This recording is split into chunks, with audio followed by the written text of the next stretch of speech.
इस वक्त अडयाला जेल के अंदर साइफर केस के अंदर चेयरमैन पाकिस्तान तहरीक इंसाफ को आज उनके ट्रायल की पहली बाकायदा तारीख है। गुज़िश्ता तारीख भी बाकायदा ट्रायल के लिए मुकर्रर की गई थी, जिसमें चालान तकसीम किया जाना था।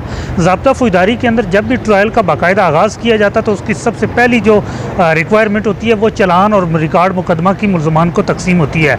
तो गुज़िश्ता तारीख पर चालान की नकूल की तकसीम के लिए रखा गया था, लेकिन उसमें हमारी दरख्वास्त ये थी कि चूँकि इन कैमरा प्रोसीडिंग पर इस्लामाबाद हाई कोर्ट का फैसला महफूज है, तो उस हाई कोर्ट के एहतराम में ट्रायल शुरू ना किया जाए जब तक इन कैमरा का फैसला नहीं हो जाता।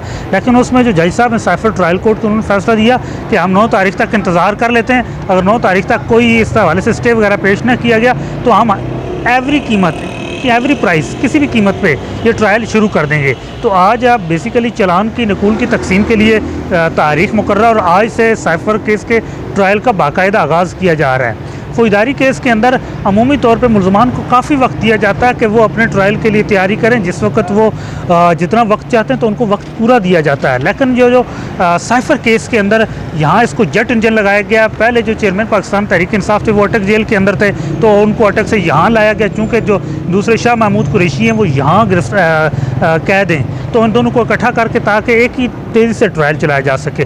और कभी भी ये नहीं हुआ कि ट्रायल जब एक केस की तारीख पड़ चुकी है फौजदारी केस के अंदर और चालान आ जाए तो मुख्तसर तारीख कभी भी नहीं दी जाती, मेन बुनियादी तारीख ही पे चालान की नकूल तकसीम की जाती है। लेकिन ये पहली बार हुआ है कि इस केस की मेन तारीख कल यानी आने वाले कल 10 तारीख मुकर्रर थी, लेकिन जैसे ही चालान आया पहले मुख्तसर करके इसकी गुज़िश्ता 3 तारीख कर दी गई और आज फिर 9 तारीख कर दी गई, एक दिन बीच में।